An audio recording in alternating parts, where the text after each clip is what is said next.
What's going on, everybody? Appreciate you tuning in. It is Sunday night, and we got a few things that we got to jump in and talk about. For starters, let's get to it and talk about the Suns. Still painful, still hard to watch right now. They lose again tonight, 112-98 at the Knicks. I make 6 straight losses, and yet somehow they still aren't eliminated with 4 games left to play, and that says a lot about what's going on here in the West. They're only 2.5 back of the Mavericks and what guys they have left and they're able to put on the court. And they're only 3 games back of Sacramento. So technically they could catch them both. But, I mean, there's only 4 games left. It's tough to watch. I mean, it is what it is at this point. I can't imagine they're going to catch a hot streak and get in. But the bigger picture that I want to talk about here is the play-in in general. Like, the play-in was a really, really great novelty idea. It was really exciting when it came out with it. And it made the last few years really interesting because that 7 through 10 section, sometimes 7 through 11 in the standings, was really competitive and it was kind of all over the place. This year it's awful because the 7 and 8 seed right now in the West, like as of tonight, Minnesota is sitting in the 7 seed. Memphis is sitting in the 8 seed. And they are, meanwhile, only 2 games back from being in the 3 seed. The 3 seed to the 8 seed, separated by 2 games. You can fly all over the place in the standings right now in the West. But then you take a 8-game drop to get to Sacramento at the 9 seed, and it falls off a cliff, like I said, to kind of go after that if you want to talk about the 10 and the 11 seed. And the problem with it, and the problem I'm talking about here is there's a chance it's a 1-game series. Whoever loses, if the playoffs end of the day, Minnesota's playing Memphis in that first play-in spot, say Memphis loses that game, it's a 1-game heads up versus the winner of Sacramento and Dallas to get that second playoff spot. And Memphis, who will finish with maybe 10 more wins, somewhere around there, versus the team that comes out of that section, could potentially miss the playoffs. Because if it's a 1-game playoff, like to get in, they'll probably end with around 49 win Memphis team would then be on the outside sitting in because of a Sacramento team that would be 500, maybe under 500, just happened to be hot one night. Like, it's outrageous this year, and it's just the way that the cards fell. The standings are in such a way that play-in is just, it doesn't need to happen. They shouldn't have it this year because you're going to potentially leave out what is a very good team. If Minnesota ends up being the 8 seed, that would be a very fun series against the Thunder round 1. If it's Dallas and the Thunder, that's a quick 4-game sweep. I mean, that is a quick 4-game sweep. And the same for, I don't think Sacramento gets a game off of them. The Timberwolves, that could be a series. Julius Randle's all of a sudden playing a lot better. They still have Ant. Like, they still have some pieces. This is a team that did make the Western Conference Finals last year. I mean, granted, I know Dallas did as well, but that's a very different Dallas team versus what's out there right now. And here's the thing, too. When they originally came up with this idea for the play-in, when it was initially put out there, it was one of the stipulations, I think it was you had to be within 2 games if you were going to be like forcing the play-in option on the 9-10. Like, you had to be kind of within a puncher's or striker's distance. They got rid of that, and now, like, there's a chance. All you got to do is win 1 game. It is the NBA. It can happen. And one of those teams that had a very good season that, again, is only 2 games out from being the 3 seed could be out of the playoffs before they even start. It's just not a good year for it. Like, it's really, really, they'd be so much better. Denver right now is a half a game. They're in the 4 seed. They're also only a half a game up from the 8 seed. It is crazy jam-packed right now in the West. Up to 8. And then after that, it just falls off the face of the earth. I don't like it this year. The last few years, it's been awesome, but there should have been some stipulation, even if it's 5 games. 5 games is reasonable, but there's going to be teams that are 10 games less with a chance on a 1-game playoff to make the playoffs, and it could potentially send home a really good team. A team that if they had 2 last-second shots flip around to go their way, they're the 3 seed in the West, is now instead going to be the 9 seed and not make the playoffs. It's not a good year for it.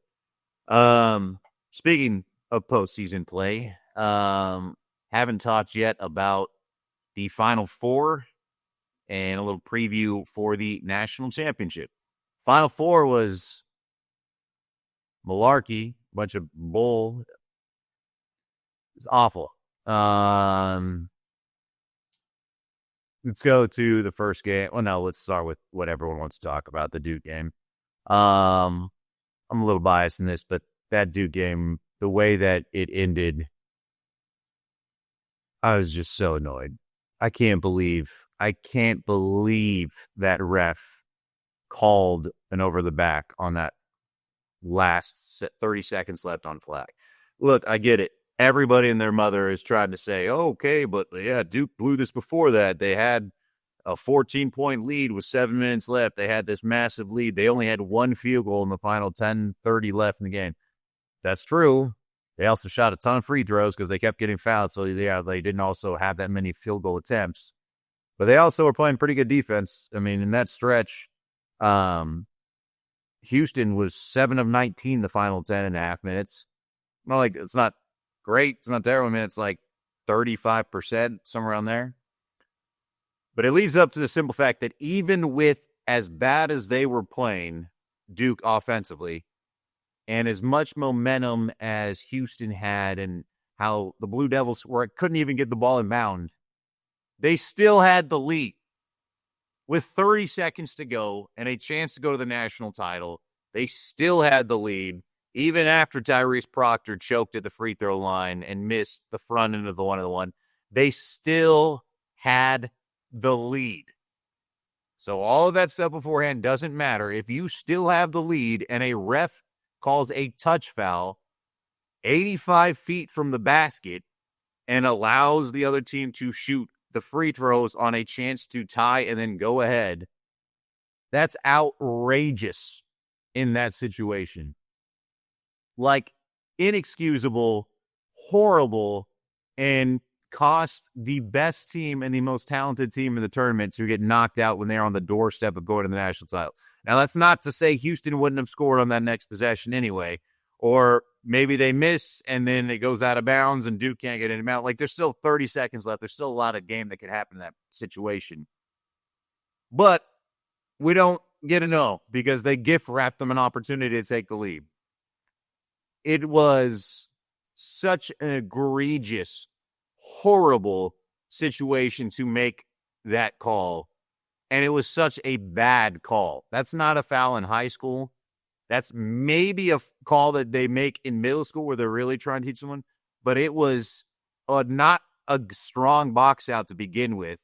And you don't make that call against the National Player of the Year in a situation where a trip to the national championship is on the line. Horrible situation. Horrible look for the NCAA. Awful look for that ref. And it just ruined what was, at that point, turning into an all-time finish. Either the most incredible choke job that you've seen in a long time. The UNC National Championship choke job was pretty bad. But there was never a point in that game where it felt like Houston was really in control threatening. It felt, even at that point, okay, Duke's still going to win this. They're just going to be like, wow, like we really kind of risked it. And then all of a sudden, out of nowhere, I mean, they were up 6 with 35 seconds to go, something like that. Just unbelievably terrible call. Like, horrible. And robbed the best team and the best opportunity for a title for Duke in so long. Egregious and inexcusable performance by that ref, and that to make that call is unbelievable. Houston deserves credit in that they did not flinch. They did not back down when they were down big. They kept coming and they kept fighting and scrappy, and that is Houston to a T. But beating their chest and talking about how we did this and everyone's looked down at us, it doesn't count when the ref gives you the game-winning points. It doesn't count. I don't care. You were down one. You still were going to have to score against a team. Like we talked about how good Houston was. Duke was still top 5 in the country in defense. And at that point, they were still holding them to about 30% shooting. So 2 out of 3 times Duke wins, that gets to stop right there and then wins the game. But the ref gave them the win. Egregious. Horrible. And now college basketball is robbed of seeing Cooper Flagg on its biggest stage, which is kind of also one of my bigger points too, that all-time terrible Final Four for college basketball, because we potentially would add the 2 players that each picked up votes for National Player of the Year going at it for a national title in a rematch of a great game that they had earlier this year between Auburn and Duke. But Auburn, Johnny Broome played great in the first half. They were kind of taking it to Florida. It felt like they were in control. But so much what Broome was getting was one-on-one and stuff that he had to work for. He looked really tired and wore out in the second half. And conversely, Walter Clay Jr. has blossomed into a star. He was awesome. He looks incredible right now. And he has had the best tournament top to bottom of anyone. There's a few people that I think maybe had better games here or there. Cooper Flagg had an incredible game at one point. But if you want to talk about consistency and kind of every game being the best player on the court, he has been incredible, powering Florida after they had a number of games that looked like they were dead in the water, and he pulls them out somehow, has kept them alive, and now they're at a point where they're 1 win away from a national title. He's pay-per-view, and here's something that's actually kind of funny about him, too. Listen up, Suns fans. He's jumped now into a first-round projection. He wasn't, but this tournament, on the latest Bleacher Report that I saw that had the projections for the NBA draft, he is now listed as the 29th pick in the draft by the Phoenix Suns. I don't know what that does for Phoenix. Another guard, that kind of ball-dominant shooter that seems like they got quite a few of those. His NBA comp, they're saying, is Fred VanVleet. Now, I see that somewhat from a skill set. I don't see that from an execution and kind of between the ears. Fred VanVleet's incredibly smart and manipulates the defense and kind of gets to his spots and is just efficient. Walter Clayton Jr. is more explosive than that. He's kind of more downhill and attacks. Fred VanVleet just moves around and spaces it. And Fred VanVleet plays like he was from Villanova. And if you watch any Villanova like that's the way that in my mind, that's not the way that Walter Clayton Jr. plays. I don't love that comp, but that's the comp that they were giving. I think from a skill set, pretty similar. And from a size set, that's about right. But Fred VanVleet didn't make it in the league from a skill set. He made it because he's an incredibly smart player. And I think Walter Clayton Jr. is an extremely talented player, but I'm not going to say he's as smart and on the X's and O's and manipulating everything in defenses and kind of controlling the game that the way Fred VanVleet plays.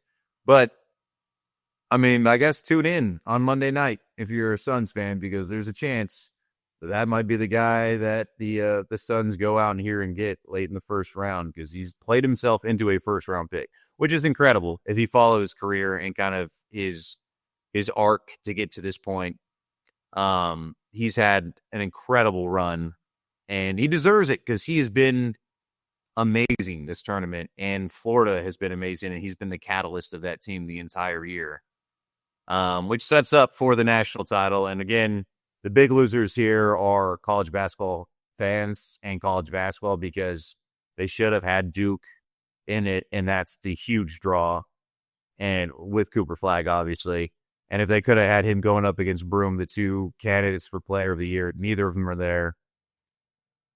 It's just, it doesn't have nearly as much flair.